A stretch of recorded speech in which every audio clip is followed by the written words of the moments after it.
आज की इस वीडियो के अंदर हम सीखने वाले हैं जावास्क्रिप्ट के डेटा टाइप एंड वेरिएबल्स के बारे में कि वेरिएबल्स क्या होते हैं, डेटा टाइप क्या होते हैं।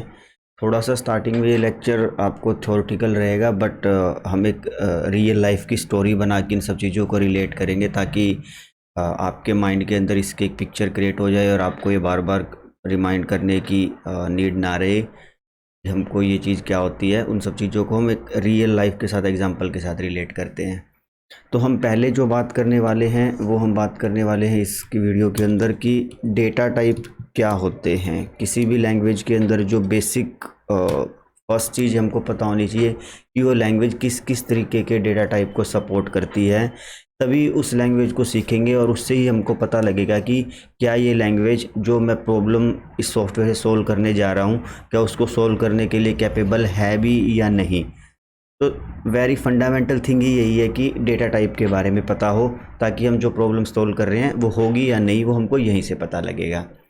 ठीक है, तो हम इसको एक रियल लाइफ से रिलेट करते हैं। रियल लाइफ से रिलेट करने के लिए आप कैसे देख सकते हैं, सपोज करो आप अभी बोल रहे हो, हम दोनों आपस में बात कर रहे हैं, मैं इस वीडियो को रिकॉर्ड कर रहा हूँ, आप सुन रहे हो, तो हम दोनों को एक कॉमन चीज़ पता है कि मैं जो बोल रहा हूँ, जिस लैंग्वेज में बोल रहा हूँ वो आपको समझ में आती है और आप उसको प्रोसेस करके समझ पा रहे हो।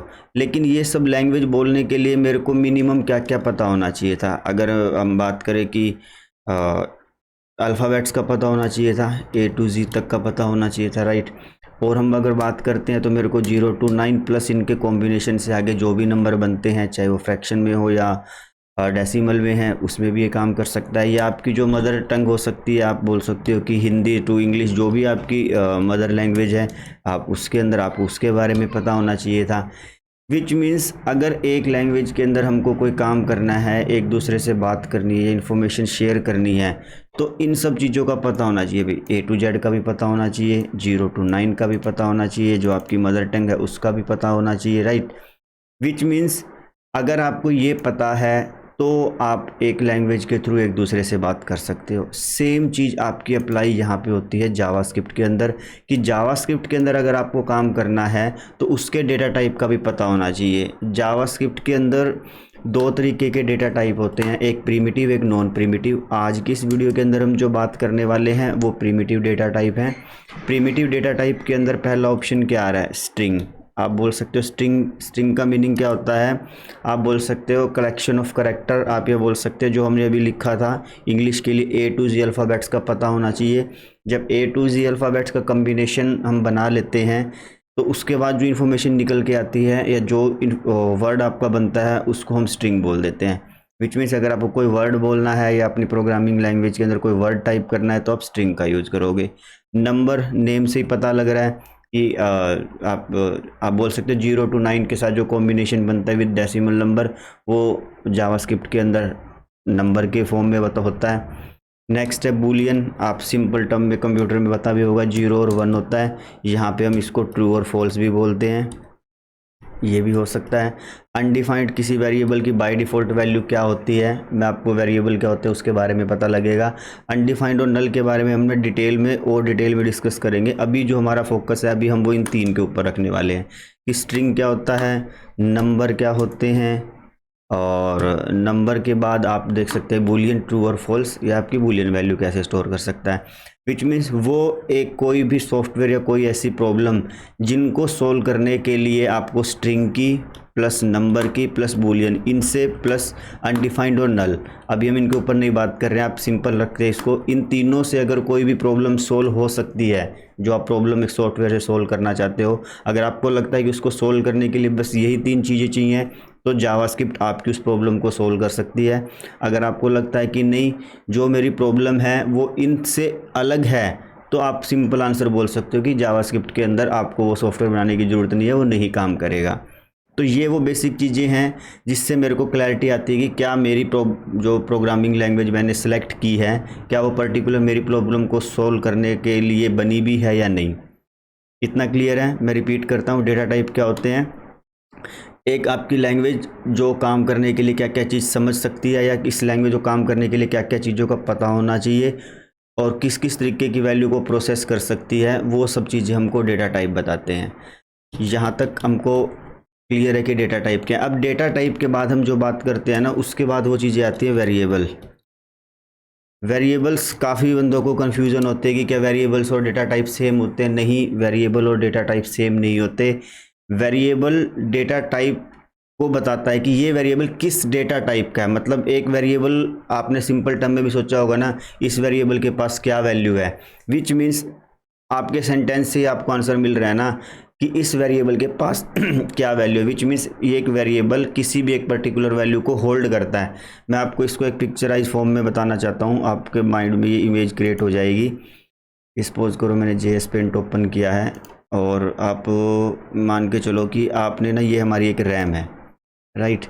इस रैम के ऊपर जैसे ही आप एक वेरिएबल डिक्लेयर करते हो तो उसने अपना यहाँ पे एक स्पेस ले लिया। आप इसको सिंपल टर्म में ही रखते हैं। आपने जैसे एक वेरिएबल डिक्लेयर किया, उसने अपना एक स्पेस ले लिया। आपने दूसरा वेरिएबल डिक्लेयर किया, उसने रैम पे दूसरा स्पेस लिया। तीसरा वेरिएबल डिक्लेयर किया, तीसरा। जितने भी आप वेरिएबल डिक्लेयर करोगे, आपकी रैम के ऊपर वो वेरिएबल उतना उतना स्पेस लेते जाएंगे। अब जो स्पेस आपको मिला है, मतलब कंप्यूटर के अंदर आप मेमोरी को बोल सकते हो ना, अगर आपके किसी वेरिएबल को एक मेमोरी एक स्पेस अलॉट हुआ है तो आप यहाँ पे इसके अंदर कुछ भी फिल कर सकते हो। आप बोल सकते हो कि इसके अंदर मेरे को कोई पर्टिकुलर वैल्यू रखनी है, मैं यहाँ पे रख सकता हूँ ना। तो जो ये स्पेस मिला है, ये पर्टिकुलर कोई ना कोई हमारी रैम के ऊपर एड्रेस होता है, और इस एड्रेस का जो हम नेम रखते हैं ना, वो वेरिएबल का नेम होता है। जैसे मैंने लिख दिया कि माई वेरिएबल, स्पेस नहीं डालना हमको इसमें, मैं आपको सिर्फ डेमो पर्पज़ के लिए दिखा रहा हूँ कि इस रैम के ऊपर जो आपको स्पेस मिला था, इस स्पेस के ऊपर आप कुछ रख सकते हो। अगर आपने उसको कुछ रखा है तो कोई ना कोई नाम आपको बताना पड़ेगा कि कहाँ है, ताकि बाद में मेरे को रेफरेंस के लिए पता लगे कि मुझे सर्च करना है तो मैं पर्टिकुलर उस नाम को बताऊँ और मेरे को पता लग जाए वो मेरी मेमोरी के अंदर यहाँ पर पड़ा है। ये ब्लैक वाली पूरी मेरी रैम है, वाइट वाली मेरी वेरिएबल का वो कंटेनर है जहाँ पे वो वैल्यू को स्टोर करेगा, और जो ये नेम लिखा है ये मेरे वेरिएबल का नेम है।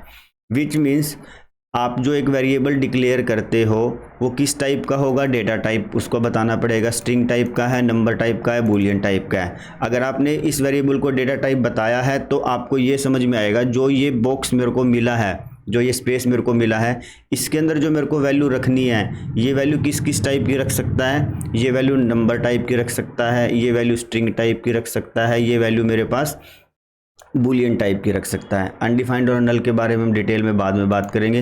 तो इस तरीके की वैल्यू इसके अंदर रख सकता है।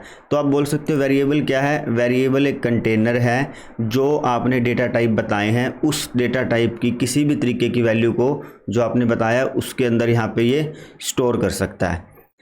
तो जावास्क्रिप्ट के अंदर हम जो वेरिएबल्स की बात कर रहे हैं, अगर मैं करता हूँ वेर, ऐसे मैं सिंपल अभी आपको एग्जांपल दे रहा हूँ, वेर इक्वल ए इक्वल 5, अगर आप ऐसा कर देते हो तो यहाँ पे आपको पता लग रहा है ना ये 5 किस कैटेगरी के अंदर फॉल कर रहा है, नंबर में। तो आप बोल सकते हो ना इस ए का डेटा टाइप क्या है, 5। अगर मैं यहाँ पे ये लिख देता हूँ कि इसका नाम है भारत, तो यहाँ पे जो ए है, अब आपको पता क्या लगा, ये एक स्ट्रिंग है तो इसका डेटा टाइप क्या हो गया, स्ट्रिंग। जावास्क्रिप्ट की एक सबसे अच्छी खास बात भी यही है और सबसे बड़ी प्रॉब्लम भी यही है। इस प्रॉब्लम का सोल्यूशन भी अब आगे आप और चीज़ें सीखेंगे तो आपको पता लगेगा, हम निकाल चुके हैं कि इन प्रॉब्लम का सोल्यूशन क्या होता है।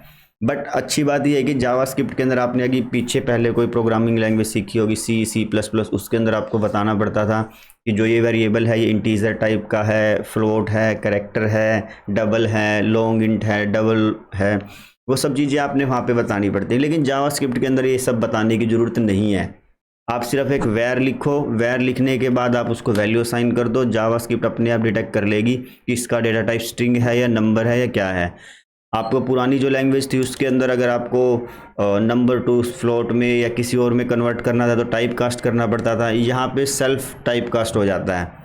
तो ये इसकी अच्छी बातें भी हैं, बुरी भी हैं। मोस्ट ऑफ द टाइम अगर इनिशियल लेवल पे बात करें तो ये चीज़ अच्छी लगती है कि चलो टेंशन नहीं हो रही कि क्या सोचना है क्या रखना है, बस आप एक वेरिएबल डिक्लेयर करो, बाद में वैल्यू अपडेट हो जाएगी अपने आप। बट जब आप बड़े प्रोजेक्ट्स पे जाते हो ना तो ये आपके लिए बहुत बड़ी प्रॉब्लम भी बन जाती है।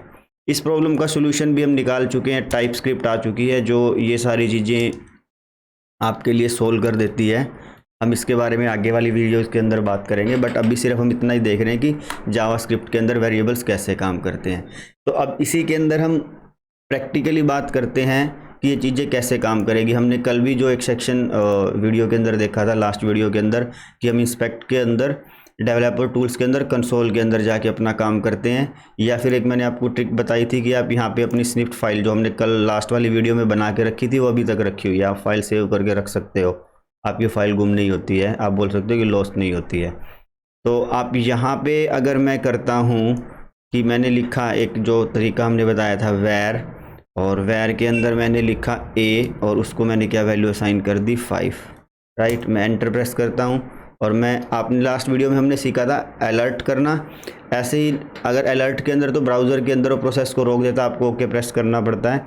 एक और भी तरीका है इसके अंदर जावास्क्रिप्ट के अंदर वैल्यू को प्रिंट करने का, console.log।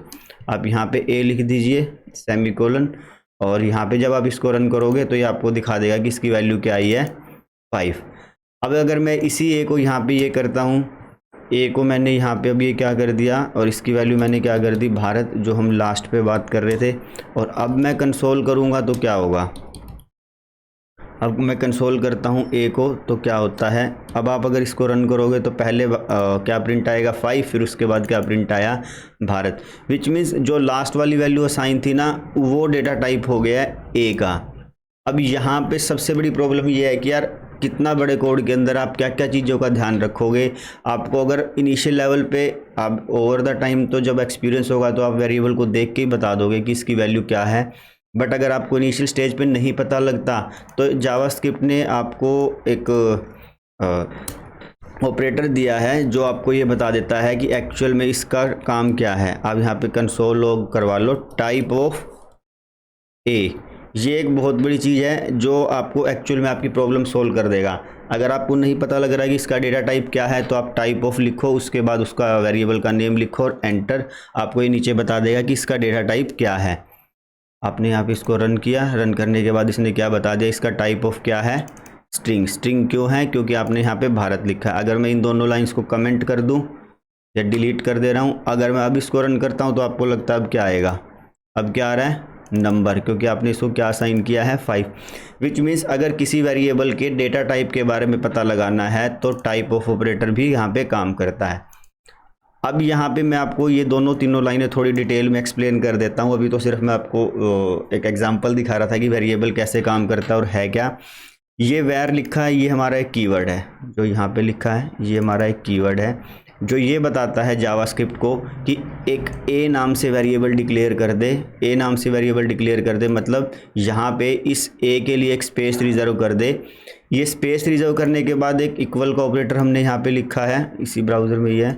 इक्वल का ऑपरेटर क्या करता है कि ये स्पेस तो होगा, उस स्पेस के ऊपर क्या रखना है, मैंने कहा कि उसके ऊपर 5 रख दे, यानी कि 5 रख दे। विच मीन्स ये पूरी लाइन क्या बताती है कि ए ने एक बॉक्स बनाया, उस बॉक्स के अंदर मैंने 5 रखा और जैसे सेमीकोलन लगा तो आप बोल सकते हो उस बॉक्स मैंने पैक करके उसके ऊपर टेप लगा दी कि बस ये लाइन यहाँ पे ख़त्म होगी। अब जो नया काम होगा उसकी नई इंस्ट्रक्शन है, यानी कि जो ये लास्ट में सेमीकोलन लगा है ये एंड ऑफ स्टेटमेंट है। 5 मेरी उस वेरिएबल की वैल्यू है। आप बोल सकते हो कि इस वाइट वाले बॉक्स के अंदर 5 रखा हुआ है और इस वाइट वाले बॉक्स का नाम क्या है, इस वाइट वाले बॉक्स का नाम है ए। पता कैसे लगा सिस्टम को कि इसका नाम ए रखना और उसको 5 देनी है, वो वैर और इस पूरी स्टेटमेंट ने बताया।